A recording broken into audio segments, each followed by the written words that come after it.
Mateo capítulo 13, versículo 1. Vamos a leer solo la primera parte y nos vamos a concentrar en todo el capítulo. Es una porción extensa de las Escrituras, pero va a ser propicia para que entendamos nosotros lo que corresponde al reino de los cielos en los evangelios. Este capítulo 13 tiene varias parábolas del reino y nos van a ayudar a entender muchísimo mejor lo que hemos venido discutiendo hasta el día de hoy. Dice así, Mateo 13:1. Aquel día salió Jesús de la casa y se sentó junto al mar. Y se le juntó mucha gente y entrando él en la barca se sentó y toda la gente estaba en la playa. Y les habló muchas cosas por parábolas diciendo, he aquí el sembrador salió a sembrar. Y mientras sembraba parte de la semilla, cayó junto al camino y vinieron las aves y la comieron. Parte cayó en pedregales donde no había mucha tierra y brotó pronto porque no tenía profundidad de tierra. Pero salido el sol se quemó y porque no tenía raíz se secó. Y parte cayó entre espinos, y los espinos crecieron y la ahogaron. Pero parte cayó en buena tierra, y dio fruto, cuál a 100, cuál a 60, y cuál a 30 por uno. El que tiene oídos para oír, oiga. Señor y Padre nuestro, gracias te damos en el día de hoy. Nos has concedido, Señor, tener un bello día. Nos has dado la bendición del agua que tanto está haciendo falta acá en Facatativá, Señor, y ha estado lloviendo por tu misericordia. Gracias. Ahora que nos disponemos, Señor, a escuchar tu palabra, también queremos, Señor, de esta palabra para que nuestra vida sea alimentada y para que la sed de nuestros corazones también sea saciada. Señor, alimenta a tu pueblo hoy con tu palabra, da claridad a cada cosa que hablemos hoy, que todo sea entendible, Señor, y que además, Señor, por favor, nosotros podamos darte la gloria a ti en todo. Te ruego, Señor, por favor, que nos concedas a nosotros el día de hoy entender tu palabra. En Cristo Jesús, te lo rogamos. Amén. Amén. Pues bien, mis hermanos, acá estamos en Mateo capítulo 13, el reino de Dios y los 2 siglos. Hemos iniciado un estudio de escatología ya desde hace buenos días atrás y ya nos hemos acercado a hablar acerca del reino de Dios y los 2 siglos. Hemos dejado el reino en conjunto de los 2 siglos porque estos temas son inseparables en las Escrituras. Y nos planteamos inicialmente Efesios capítulo 1, versículos 20 al 23 y Hechos 2, 29 al 36 para ver con claridad de que Cristo ya está reinando. Un texto que está en prosa, un texto que no está jugando con figuras literarias, que no debe ser interpretado de manera figurada, que no debe ser interpretado de otra manera, sino tal cual está ahí en esos versículos, Efesios 1, 20 al 23 y Hechos 2, 29 al 36. ¿Por qué añado esto? Porque son 2 pasajes de la Escritura que son tan claros y tan sencillos y que a la vez nos están diciendo de que Cristo ya está reinando y está reinando sobre todo. No hay que no esté bajo el control y el dominio de Cristo. No hay nada que esté bajo el control, que esté fuera del control y del dominio de nuestro Señor. Todo está bajo sus pies. Efesios 1, 20, 23 y Hechos 2, 29 al 36. Ahora, nos preguntamos cómo veían el reino los santos del Antiguo Testamento y cómo lo veían en la enseñanza de los evangelios. Y vimos todos estos textos en el Antiguo Testamento, solo Lucas no, les dije que lo hicieran de manera personal ustedes. Y también acá en Mateo capítulo 13, 1, 52, que es lo que nos disponemos hoy, cómo se ve el reino en la enseñanza de los evangelios. Este capítulo 13 de Mateo, ustedes van a encontrar que tiene concordancia con Marcos y con Lucas también, en particular este sermón de Mateo capítulo 13.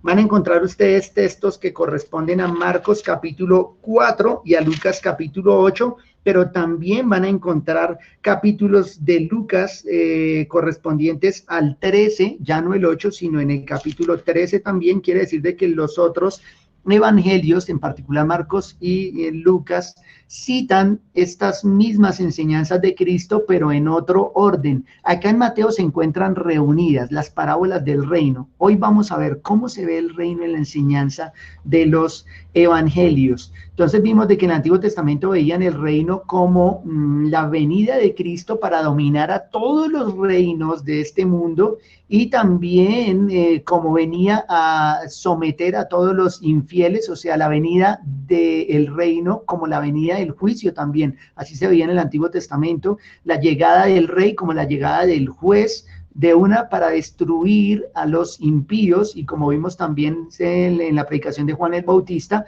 para traer a juicio aquellos que se han negado a obedecer al rey.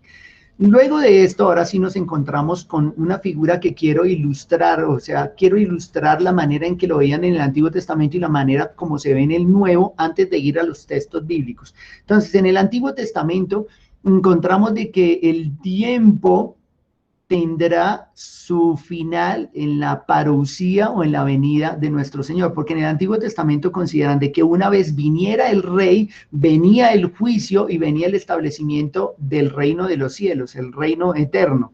Así de sencillo se veía desde el Antiguo Testamento. Por eso cuando viene Cristo, lo veíamos la semana anterior, ellos están esperando de inmediato de que Cristo juzgue a los impíos, de que haya de inmediato el castigo y la separación y la destrucción de todos los malos, pero no ocurre de inmediato. Incluso Juan va a preguntar por eso: ¿eres tú o esperamos a otro? Por esta idea del reino que tenía. Hoy el hermano Iván nos leyó Juan capítulo 6 y el versículo 15 nos cuenta que cuando ellos terminaron de comer, cuando hubo el milagro de la multiplicación, que el Señor alimentaba a esta multitud, ellos de inmediato dicen: tiene que ser el Mesías. Pero ellos no van a caer de rodillas, sino que de una van a querer hacerlo rey. Ese es el versículo 15, Juan 6:15. Ellos quieren llevar a Cristo y sentarlo en el trono y hacerlo rey, porque es la idea que está en sus mentes. Ahora, en el Nuevo Testamento, el siglo presente está dividido por la primera venida de Cristo. Esto es otra manera de presentarlo, pero lo vamos a presentar como que Cristo viene a sembrar. Así lo vamos a ver hoy en Mateo 13. Primera venida de Cristo, siembra. Segunda venida de Cristo, la ciega. Si vino a sembrar en su primera venida, en su segunda venida vendrá a cegar. Y por lo tanto, después de la siega, ahora sí estaremos en el siglo venidero o en el reino eterno de nuestro Padre. Pero fíjense la distinción que se va a hacer ya en el Nuevo Testamento. En el Antiguo pensaban de que la venida del rey representaba de inmediato el establecimiento del reino eterno y el juicio de los malos, pero en el Nuevo Testamento ya vamos a ver de que hay un periodo o un momento o una fase de siembra en el reino y otra de siega o consumación, donde el Señor va a recoger lo que le pertenece. Entonces, con esta figura, por favor, ténganla en mente, porque con ella vamos a irnos a mirar capítulo 13. No que vayamos a interpretar capítulo 13 a la luz de esto, sino que lo que ven ustedes acá es el resultado del estudio del capítulo 13 de Mateo.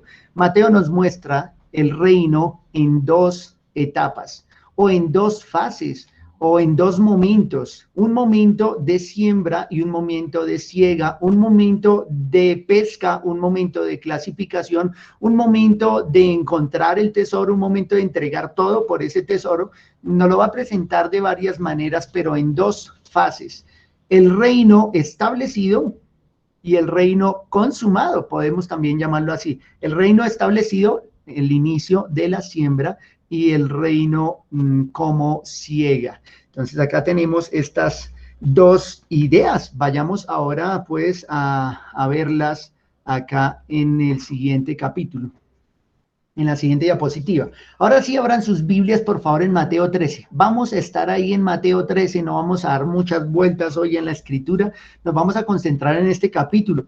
Por lo tanto, les pido a ustedes que por favor abran sus Biblias en Mateo capítulo 13.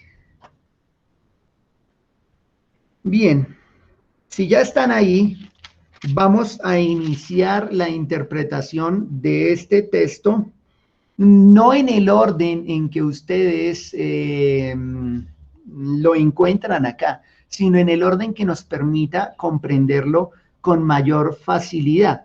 Yo voy a tomar acá prestado mis notas, o sea, voy a copiar mis notas y voy a llevarlas a su chat para que ustedes puedan tener los textos y los comentarios precisos de cada uno de estas secciones dentro del capítulo 13 de Mateo. Entonces me voy acá donde estamos todos y les voy a compartir acá unos apuntes. Estos apuntes son como un bosquejo, acá no está explicado, solo hay un tipo de bosquejo. Tenemos Mateo capítulo 13, 1 al 52, la venida del reino tiene dos momentos o fases, Primero vamos a mirar el propósito de las parábolas, luego vamos a ver la parábola del sembrador, la parábola del trigo y la cizaña y la parábola de la red. Ah, pero ¿verdad que acá no alcanza a copiar tantas notas? Bueno, ya después de la cizaña, me recuerdan, yo voy a hacer el propósito de pegarlas. Bueno, ya regáleme en un momento, entonces iniciamos con la primera parte que tiene que ver con el propósito de las parábolas. Vamos a leer los versículos 10 al 17 y luego 34 y 35. ¿Listo? 10 al 17 y luego 34 y 35. Vayámonos primero a mirar el propósito de las parábolas. Todo el capítulo tiene que ver con el reino, pero pues necesitamos primero revisar el propósito de las parábolas antes de evaluar la primera parábola, que es la del sembrador. Entonces acá tenemos precisamente el título, también lo van a encontrar en Marcos. Marcos es mucho más claro en este tema que Mateo, pero pues dispusimos tomar todo Mateo 13, entonces recomiendo, lean Marcos, muy claro para explicar el propósito de las parábolas. Lucas también. Ahora, dice acá, entonces acercándose los discípulos le dijeron, ¿por qué les hablas por parábolas?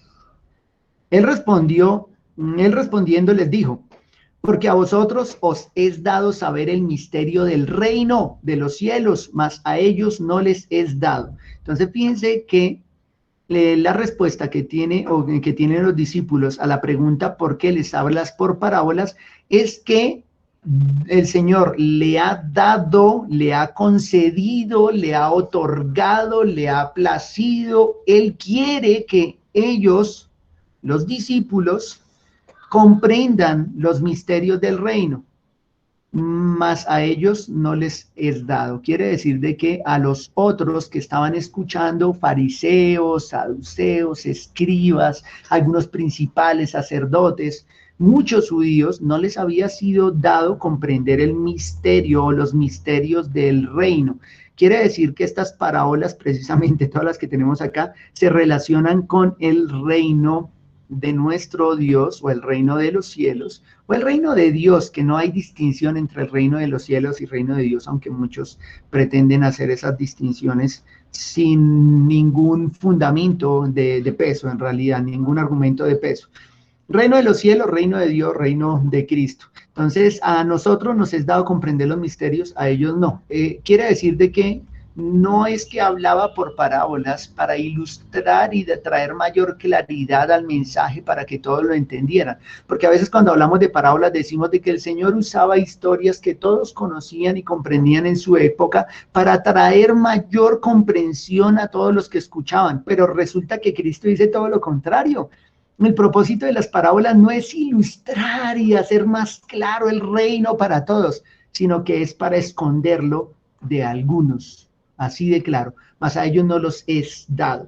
Porque a cualquiera que tiene se le dará y tendrá más, pero al que no tiene, aún lo que tiene le será quitado. Por eso les habló por parábolas, porque viendo no ven y oyendo no oyen ni entienden, de manera que se cumple en ellos la profecía de Isaías que dijo, de oído oiréis y no entenderéis, y viendo veréis y no percibiréis, porque el corazón de este pueblo se ha engrosado y con los oídos oyen pesadamente y han cerrado sus ojos, para que no vean con los ojos y oigan con los oídos y con el corazón entiendan y se conviertan y yo los sane. Bueno, acá está mucho más complejo en realidad. Cuando miramos el capítulo de Marcos, capítulo 4 de Marcos, versículo 10, tuve que acudir para hacerlo más sencillo. Les dice acá a ellos: y a vosotros os es dado saber el misterio del reino de Dios, mas a los que están fuera, por parábolas todas las cosas. ¿Para qué? Para que viendo vean y no perciban, oyendo oigan y no entiendan, para que no se conviertan, no les sean perdonados los pecados y no les sean perdonados los pecados. Oh, eso es como para cogerse los cabellos y decir, pero ¿qué es lo que está diciendo este texto? De que Cristo hablaba por parábolas con el objeto de esconder los misterios del reino a muchos que estaban ahí, que no debían convertirse y no debían serle perdonados sus pecados. ¿Es lo que está diciendo? Pues sí. ¿Qué otra cosa está diciendo? Es esa la que está diciendo, que el Señor no le concedió a muchos comprender los misterios del reino, a los que están afuera por parábolas, para que no se conviertan. Entonces, fíjense el propósito que tenemos acá en las parábolas, o el propósito que se nos resalta de las parábolas en Mateo 13, tiene que ver más que con dar claridad, con ocultar el mensaje de los misterios del reino a muchos que no les había sido dado, para que no se arrepintieran y no se convirtieran. Acaba de señalar que, pero bienaventurados vuestros ojos. Escuchen, mis amados hermanos, bienaventurados vuestros ojos porque ven y vuestros oídos porque oyen, porque de cierto os digo. Y esto, como quisiera en realidad que todos lo sintiéramos y lo comprendiéramos a profundidad, porque de cierto os digo que muchos profetas y justos desearon ver lo que veis y no lo vieron, y oír lo que oís y no lo oyeron. ¿Saben cómo los profetas anhelaron ver a Cristo? Su esperanza, su mensaje escatológico, ver a Cristo venir, ver al reino establecido en la tierra. ¿Cuánto desearon estos profetas ver estas cosas, y ellos que estaban frente al Señor tal vez no estaban valorando, o el pueblo ni siquiera estaba valorando el reino? No se estaban dando cuenta de que el reino estaba en medio de ellos, aquello que tanto se había esperado en el Antiguo Testamento, y el pueblo no lo estaba viendo. Yo podría, no, qué error sería yo añadirle un versículo más a esto, pero yo podría añadir más bien la idea acá para nosotros, de que nosotros somos en realidad muy bienaventurados, porque yo puedo asegurarlo, ¿cuántos profetas hubieran querido tener la palabra de Dios así como la tenemos nosotros, así, escrita, desde Génesis hasta Apocalipsis, todos los misterios que el Antiguo Testamento no reveló, claramente señalados en el Nuevo Testamento? ¿Cuánto hubieran querido los profetas? Y aún los apóstoles cargar todos los rollos así en un solo libro como nosotros. Entonces, porque de cierto digo que muchos profetas y justos desearon ver lo que veis y no lo vieron, y oír lo que oís y no lo oyeron. Por eso nosotros somos más que dichosos, más que felices, bienaventurados de tener la oportunidad de contar con la palabra de Dios y con la explicación de los misterios del reino, como lo tenemos nosotros en las Escrituras. Versículo 34 y 35 de este mismo capítulo señala así: el uso que Jesús hace de las parábolas, señala acá. Todo esto habló Jesús por parábolas a la gente, y sin parábolas no les hablaba. Y fíjense que estamos hablando de muchos judíos, no pocos judíos, estamos hablando de muchos judíos, a la gente, todos los que le rodeaban, los que estaban cerca de él, les hablaba por parábolas, para que se cumpliese lo dicho por el profeta cuando dijo: abriré en parábolas mi boca, declararé cosas escondidas desde la fundación del mundo. Quiere decir que estas parábolas que encontramos acá tienen un profundo significado que estuvo escondido desde la fundación del mundo y que Cristo está mostrando y señalando acá, cosa que no lograron entender o ver en los profetas del Antiguo Testamento, porque veían así el reino de una sola pieza, una venida y el reino de una, y el juicio de los malos y el día grande y terrible de Jehová. Ahora Cristo lo va a aclarar de esta manera en estas parábolas que tenemos acá, el siglo presente, la venida de Cristo como siembra, un periodo en el que esta siembra debe dar su fruto y un momento donde sea necesario cegar. El reino establecido y el reino consumado. Entonces, ¿cuánto hubieran querido los santos del Antiguo Testamento escuchar todas estas palabras? Ahora los apóstoles las estaban oyendo. Eso tenemos de primero. La primera interpretación es que las parábolas se dieron para revelar los misterios del reino, misterios escondidos desde la fundación del mundo, pero que solo le han sido dados a los siervos de Cristo, a los que Él quiso, a los que Él quiso revelarla, aquellos que el Padre le entregó, por decirlo así. Eso no está en este texto, pero pues cuando vemos el contexto de toda la escritura, sabemos que se refiere a ese grupo de personas. Ahora, nos vamos a esta primera parte, a la interpretación de tres parábolas. Acá tenemos la primera, que es la del sembrador, la de la cizaña, y me falta la de la red acá. No alcancé a compartirles la de la red porque veo que cuando copiamos algún dato, no traslada toda la información.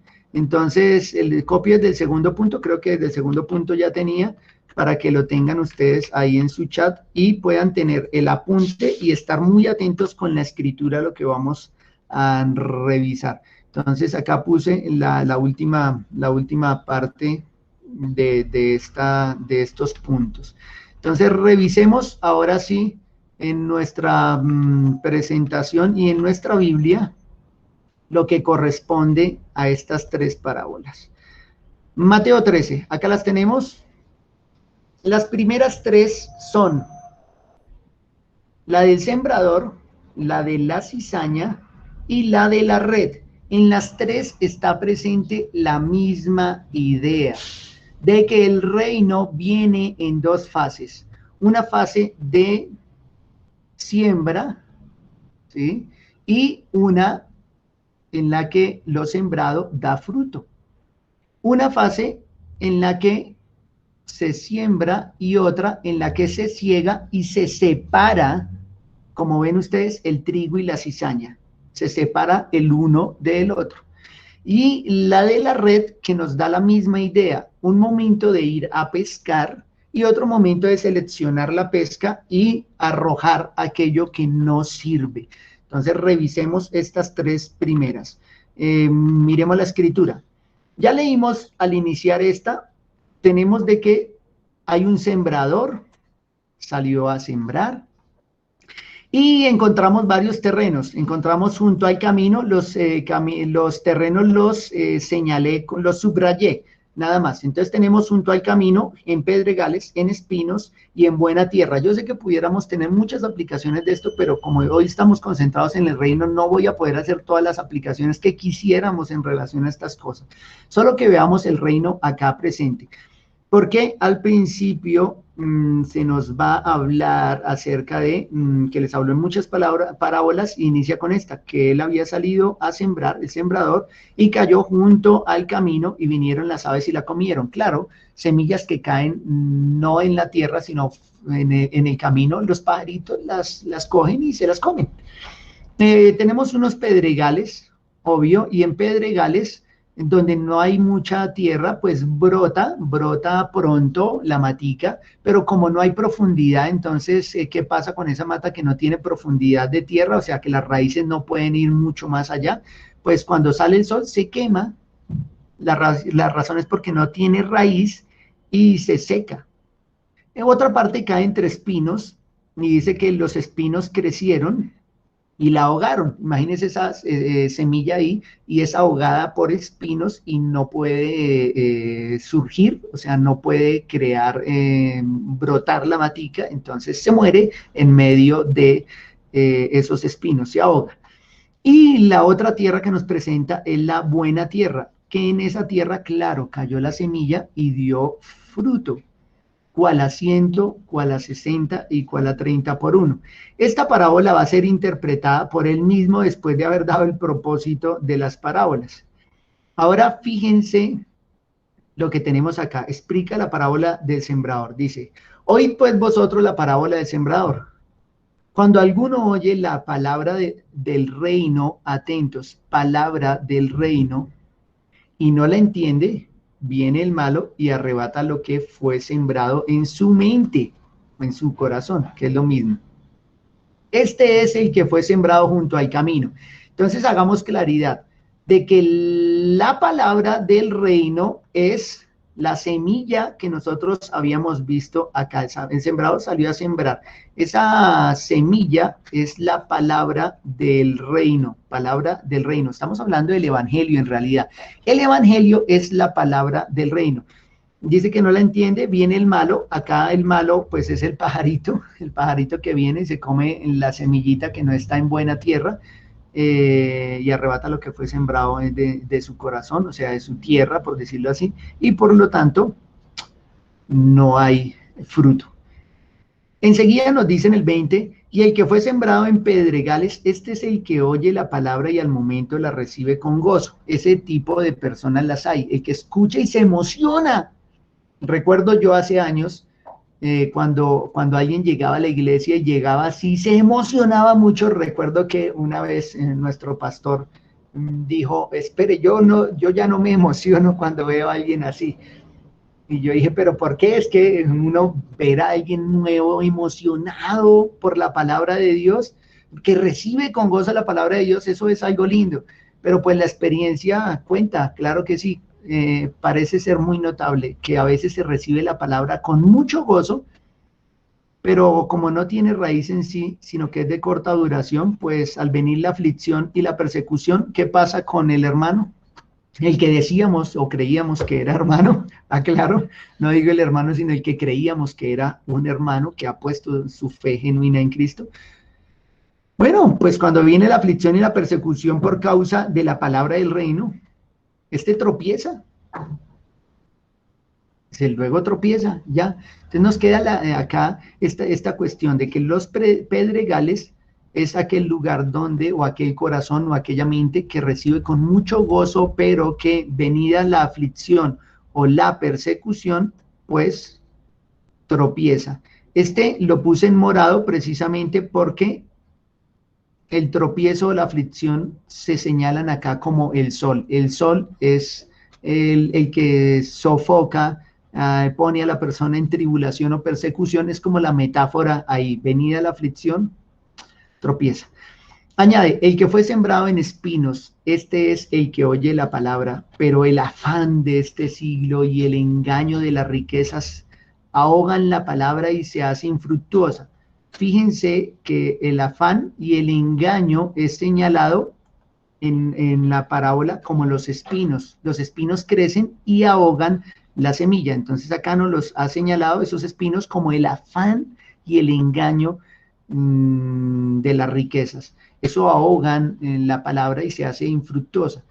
Pero nos va a señalar, mas el que fue sembrado en buena tierra, este es el que oye y entiende la palabra y da fruto y produce a 100, a 60 y a 30 por uno.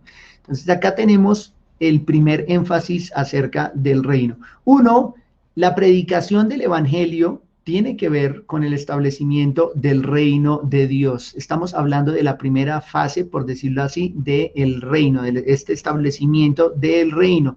Ahora encontramos nosotros que hay algunos en los que sí va a dar fruto, aquellos que son buena tierra, o sea, estamos hablando en este caso de los que ahora son parte de la iglesia y de los que vendrán a ser parte de la iglesia.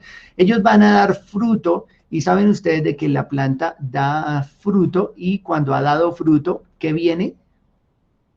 El momento de la cosecha, de la siega. Cuando las plantas están rebosando de fruto, es necesario ya recoger ese fruto. Entonces nos señala el reino como un proceso de siembra de la palabra del reino que va a dar mucho fruto y que luego va a ser segado en el día final.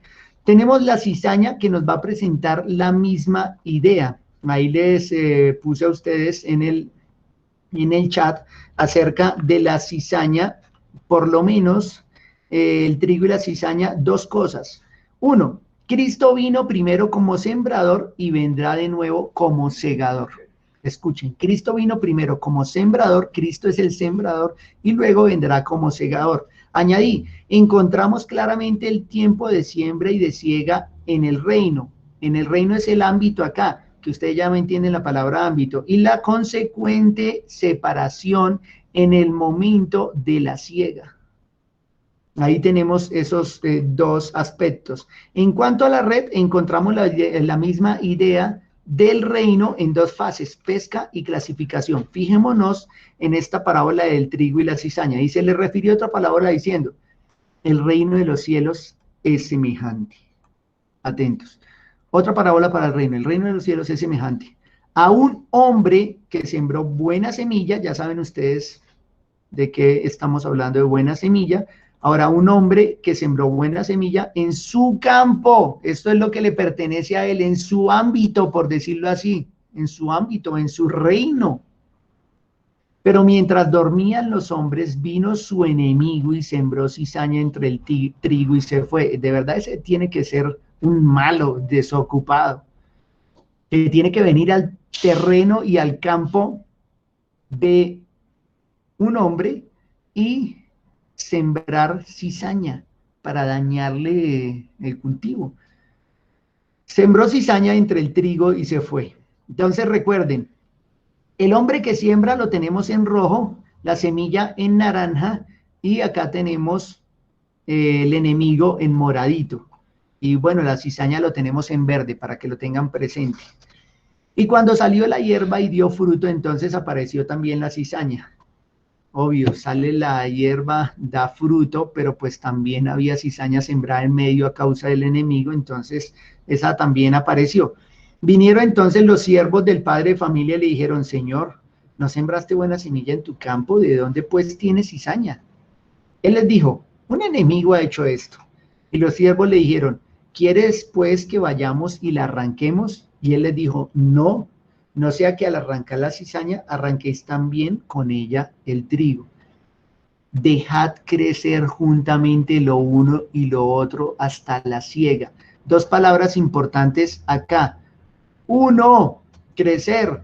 Dos, el momento de la siega. Ahora fíjense en los dos momentos del reino. Uno, siembra. Dos, siega. Uno, salió la hierba y dio fruto. Dos, creció juntamente la cizaña con esa planta. Entonces, crecimiento de lo uno y lo otro, y la siega final, y aclaramos, un solo campo, un solo reino, un solo rey. ¿Ven? Un solo ámbito. Quiere decir de que en el mismo reino, en el mismo ámbito, se encuentra tanto lo uno como lo otro. Miremos la interpretación del trigo y la cizaña porque nos va a ser explicada más adelante. Jesús explica la parábola de la cizaña. Escuchen. Entonces despedida la gente, entró Jesús en la casa y acercándose a él, sus discípulos le dijeron, explícanos la parábola de la cizaña del campo. Respondiendo él les dijo, escuchen, y yo resalté dos palabras distintas acá. El que siembra la buena semilla es el Hijo del Hombre. Estamos hablando de Cristo. Cristo es el que siembra la buena semilla, siembra establecimiento del reino. El campo es el mundo. Recuerden de que ha dicho al principio de la parábola de que el reino de los cielos es semejante a, ¿cierto? Entonces estamos haciendo una comparación. Siembra establecimiento del reino. El campo es el mundo. Quiere decir de que el mundo es el campo o el ámbito en el que él reina. No hay otro rey. O sea, el campo es el mundo. La buena semilla son los hijos del reino. Acá ya nos presenta la semilla como los hijos del reino, porque resulta de que en la primera nos lo ha presentado como el evangelio, como la palabra de Dios, pero acá ya nos lo presenta como precisamente quien da el fruto, que estamos hablando del trigo, o sea, ese trigo representa a los hijos del reino de Dios, por eso está en naranja. Y en verde dejamos las cizañas son los hijos del malo. Quiere decir que en medio del mundo, del campo que le pertenece a Cristo. Cristo reina sobre ese campo. En medio de ese ámbito del reino hay hijos del reino e hijos del malo, en el mismo reino. El enemigo que la sembró es el diablo. O sea, ya sabemos quién vino y sembró la cizaña. La ciega, claramente dice acá, qué expresión más bella. 3 veces lo dice este capítulo. La ciega es el fin del siglo. Se refiere al siglo presente. La ciega es el fin del siglo presente. Creo que a ustedes ya les viene claridad cuando miramos nosotros la llegada de Cristo. La ciega es el fin del siglo, o sea, terminó, siglo presente, terminó, viene el siglo venidero. Ahora, nos va a añadir acá, que la ciega es el fin del siglo y los segadores son los ángeles. Bueno, miren quiénes son los segadores que decían, vamos y recogemos, quitamos la cizaña. No. Los segadores son los ángeles. De manera que como se arranca la cizaña y se quema en el fuego, así será el fin de este siglo. ¡Wow! ¡Qué claridad esto! Atentos, porque nos dice además de que la ciega, cuando viene a recoger el trigo, en ese mismo momento también viene y arranca la cizaña, y en ese mismo momento la cizaña se quema y añade, así será el fin de este siglo. Ahora, por eso vuelvo acá. El siglo presente, ¿cómo va a terminar el siglo? Bueno, cuando venga el segador y envíe a todos sus ángeles a recoger la cizaña y a echarla en el fuego y a recoger el trigo en graneros. En un mismo evento, atentos, no 2 eventos separados. No primero los creyentes y luego de el reinado milenial los otros. No, el mismo día. Así será el fin de siglo. Estamos hablando del fin de siglo, el día de la ciega. Ahora, el 41 dice, enviará el Hijo del Hombre a sus ángeles y recogerán de su reino a todos los que sirven de tropiezo. Y me gusta que lo señala acá, yo lo pongo en rojo, de su reino, porque es que el reino es su campo. Donde estamos hablando acá, el campo es el mundo y el mundo le pertenece a Cristo. Cristo es el rey, el dueño de todo. Y de su reino va a recoger a todos los que sirven de tropiezo. Fíjense que el reino está establecido desde que se sembró.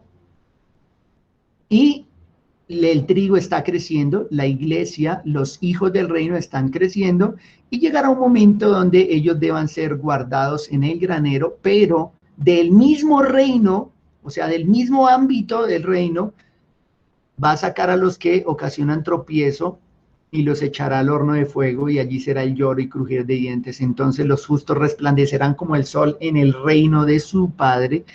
El que tiene oídos para oír, oiga. Además, son parábolas, pero honestamente no está algo muy intrincado y muy difícil. Es sencilla la interpretación.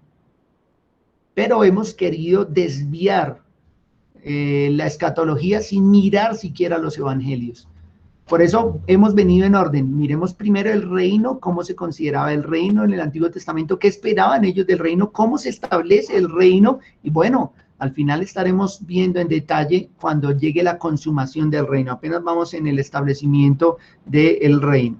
Ahora nos queda la parábola de la red, que tiene que ver con estas, está más abajo. La interpretación es la misma, dice: asimismo el reino de los cielos es semejante. Asimismo, como en el caso de la perla, como en el caso del tesoro escondido, como en el caso de la cizaña, como en el caso del sembrador y los 4 terrenos. Entonces dice acá en la red: el reino de los cielos es semejante a una red que, echada en el mar, recoge toda clase de peces. Escuchen o lean esa expresión: recoge toda clase de peces. O sea, peces buenos, peces malos. Así es el reino de los cielos. Dentro del reino de los cielos hay peces buenos y malos. O dentro del reino más bien usemos la palabra no reino de los cielos, sino reino. Dentro del reino hay peces buenos y malos, como hay trigo y cizaña. Quiere decir de que todos están bajo el reino de Cristo, pero unos son hijos del reino y otros son hijos del malo. 48. Y una vez llena, la sacan a la orilla y sentados recogen lo bueno en cestas y lo malo echan fuera. Escuchen nuevamente la idea de separación. Nuevamente el reino en dos momentos. El momento de echar la red y el momento de apartar lo bueno y lo malo, como hemos venido viendo. El momento de sembrar y el momento de recoger el fruto. El momento de sembrar el trigo y el momento de cegar y separar el trigo de la cizaña, quemar la cizaña y quedarnos con el trigo. Ahora, es una figura que tiene que ver con la pesca. Echamos la red, pero resulta que en la red no caen todos los peces buenos. Hay unos peces que no nos sirven, entonces los echamos fuera. Va a aclararlo así. Así será al fin del siglo. Nuevamente, saldrán los ángeles, que eran los segadores en la otra parábola, y apartarán a los malos de entre los justos. Al principio hoy estábamos hablando de la separación de ovejas a la derecha y cabritos a la izquierda. Es la misma interpretación. Así será el fin del siglo. En la venida de nuestro Señor, en la llegada del segador, del que vino primero a sembrar y que vendrá después a cegar, en esa venida habrá llegado el fin del siglo y unos serán separados de los otros. Los peces buenos de los malos, el trigo de la cizaña, y bueno, de acuerdo a la parábola del sembrador, se recogerá el fruto de quienes dieron fruto, la buena tierra. Los otros ni siquiera dieron planta, murieron, perecieron, estaban muertos en delitos y pecados. Ahora, después de estas tres parábolas, mis hermanos, que teníamos acá, entonces el sembrador, la siega y la red. Uy, yo perdí la noción del tiempo, pero veo que todavía tengo 20 minutos. Qué bueno, qué bueno. Me asusté, dije, me pasé. La idea del reino. ¿Cómo se ve el reino en la enseñanza de los evangelios? Bueno, miremos dos figuras más. La semilla de mostaza y acá en la levadura, la semilla de mostaza y la levadura.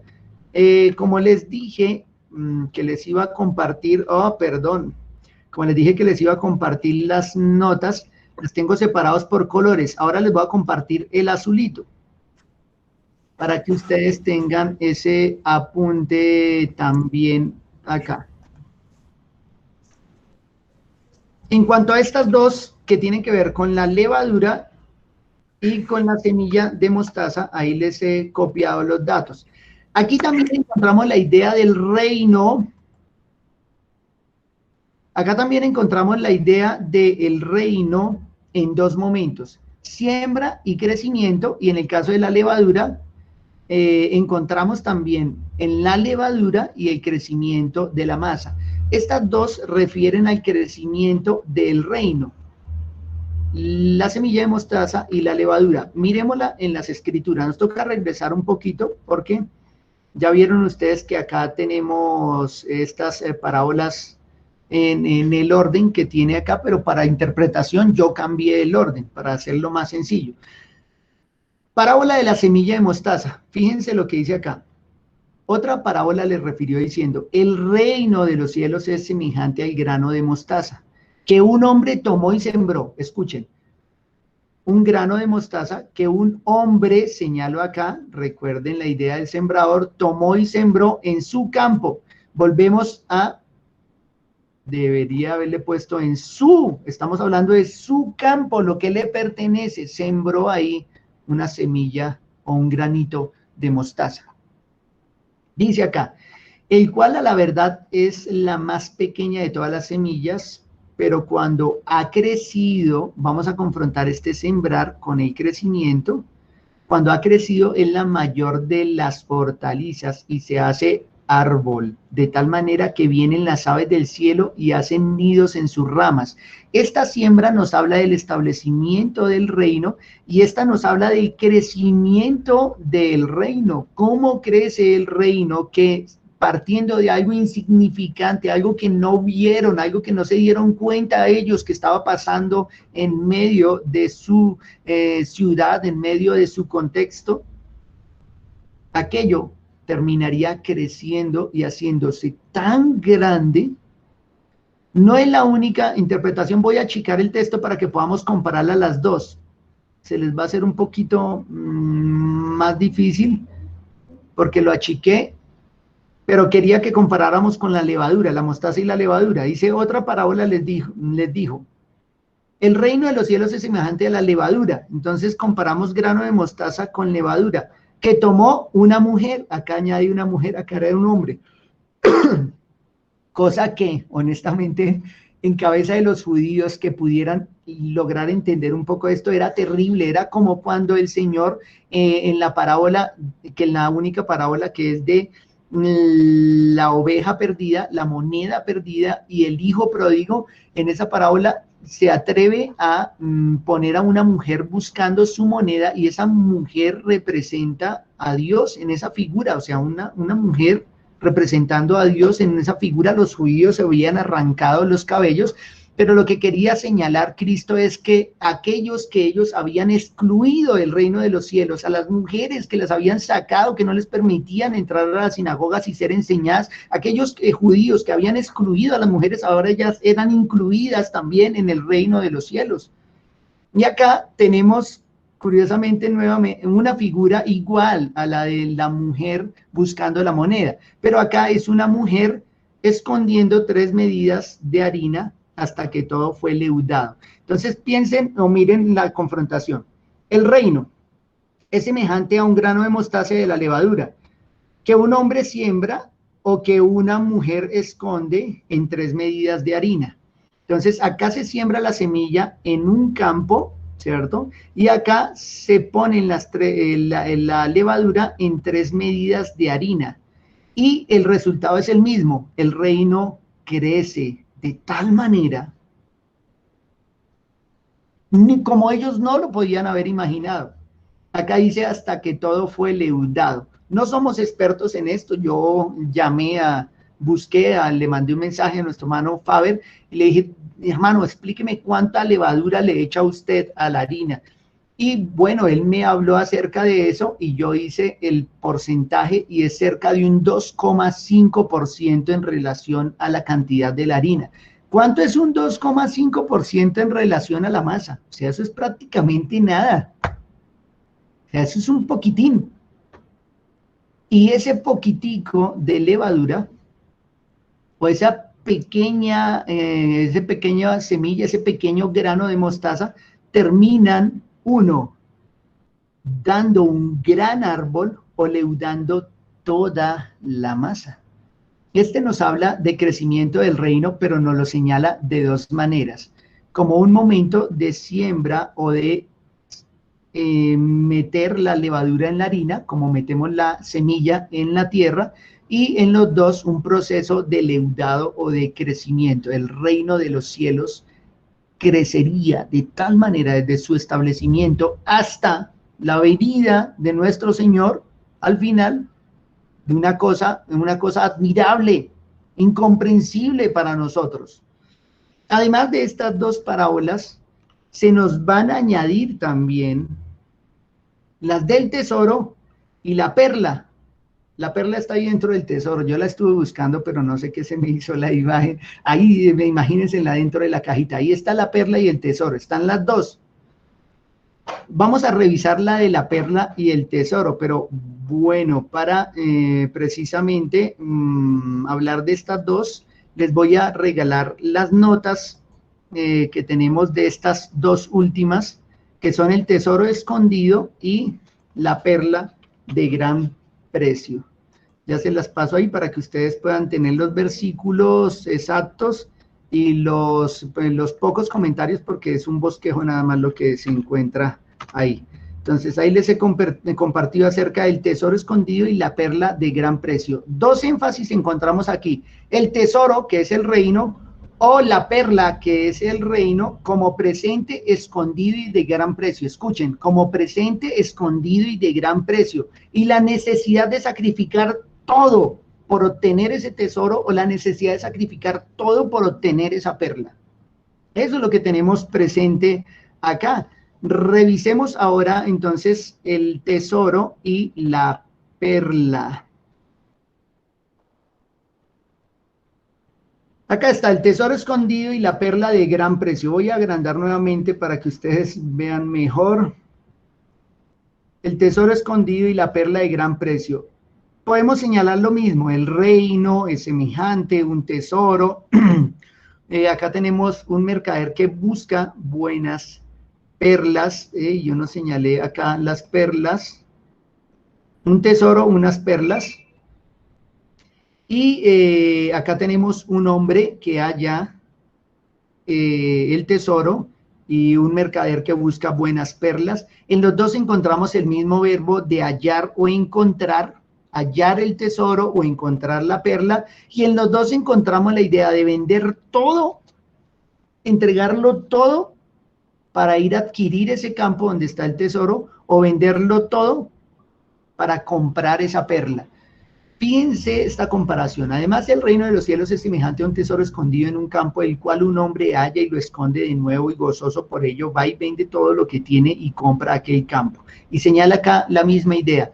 Y también el reino de los cielos es semejante a un mercader que busca buenas perlas, que habiendo hallado una perla preciosa fue y vendió todo lo que tenía y la compró.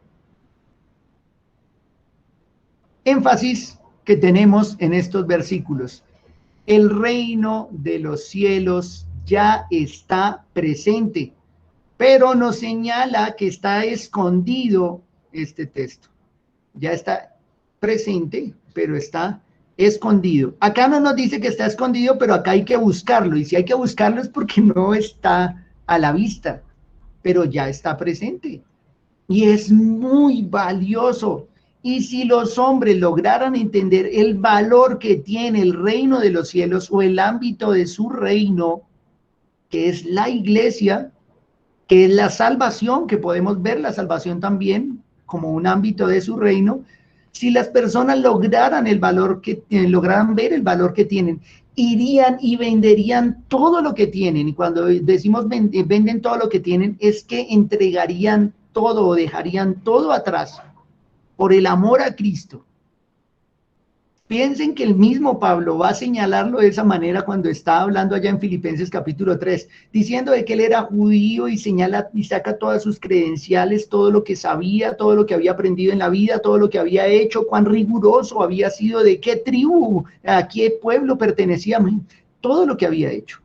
Todas sus credenciales las saca, pero al final dice que todo lo tiene por basura, por hallar a Cristo. Todo lo deja a un lado por el amor a Cristo. Y de esta manera se nos aterriza a nosotros este capítulo completo de Mateo, capítulo 13. El reino ya está presente, está escondido y tiene gran valor. ¿Quiere encontrar ese tesoro? ¿Quiere hallar esa perla?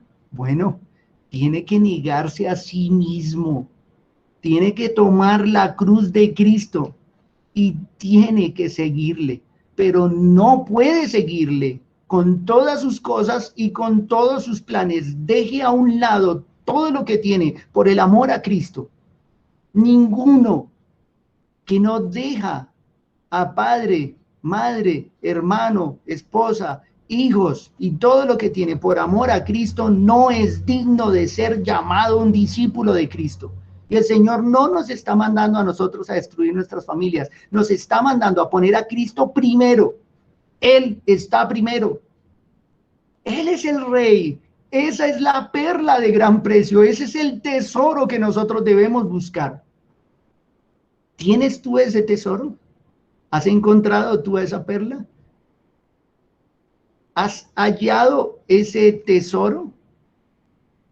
¿Será que la palabra del reino ha venido a tu vida y ha encontrado espinos o pedregales? ¿O ha encontrado una tierra no apta para ser sembrada? ¿Será de que tú eres parte de esa cizaña que está en medio del reino y que perturba a la iglesia de Cristo? ¿O eres tú de los hijos del reino? El reino ya ha sido establecido. Cristo vino a sembrar, pero vendrá un día como segador. ¿Has venido en fe delante de nuestro Señor Jesucristo? ¿Has venido en arrepentimiento para con el Padre?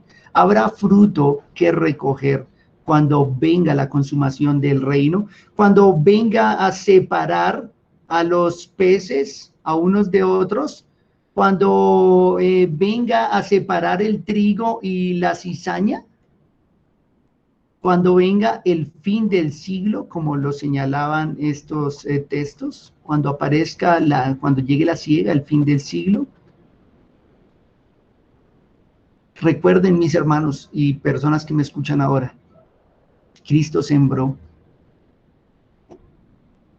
vino amante, misericordioso y lleno de gracia, pero cuando vuelva, volverá como el juez de toda la tierra, como el dueño de todo, a separar el trigo y la cizaña, a separar los peces buenos y malos, a evaluar si entregaste todo lo que tenías para obtener esa perla o preferiste seguir en tus deleites y pecados. Hoy es un día para llamar en fe y en arrepentimiento. ¿Has creído en Cristo en realidad? ¿O de qué manera estás viviendo en el reino? ¿Eres trigo, pero te ves como cizaña? ¿Eres tú uno que evalúa y valora más su propia vida y sus propias cosas que el mismo reino de Dios, que esa perla de gran precio y ese tesoro? ¿Estás viviendo en realidad como un hijo del reino? ¿Estás viviendo como un hijo del malo? Es necesario hoy venir en arrepentimiento, porque no podemos descartar de que así como vino a sembrar, también vendrá un día a cegar. Oremos. Señor y Padre, te honramos, Señor, en esta noche y te damos gracias. Nos permites mirar de manera panorámica este capítulo 13 y te ruego, Señor, que traigas claridad a nuestras mentes, nuestros corazones sean humillados con tu palabra. Que vengamos, Señor, en verdadera fe y arrepentimiento. Si alguien en medio de nosotros, si alguien en medio de tu iglesia no ha vivido como trigo, como un buen pez, o como un mercader que busca anhelosamente entregar todo lo que tiene por hallar ese tesoro. Señor, te ruego que le instes hoy, Señor, y muevas sus corazones a un genuino y verdadero arrepentimiento. Te ruego, Señor, que tu iglesia se sienta agradecida, Señor, por lo que tiene. Somos más que bienaventurados de poder comprender los misterios del reino, de tener tu palabra en nuestras manos, de que tú nos hayas concedido y nos hayas dado a nosotros poder ver estas verdades, poder humillarnos delante de nuestro Rey y poder estar clamando y esperando su regreso. Te ruego, Señor, que tu iglesia dé fruto a 30, a 60, 100 por uno, pero que dé fruto, Señor, para que cuando tú vengas, Señor, recojas a un pueblo que te ha servido, que se ha humillado, que ha vivido para ti. Te lo rogamos, Señor, en este día, en esta noche, en Cristo Jesús. Amén.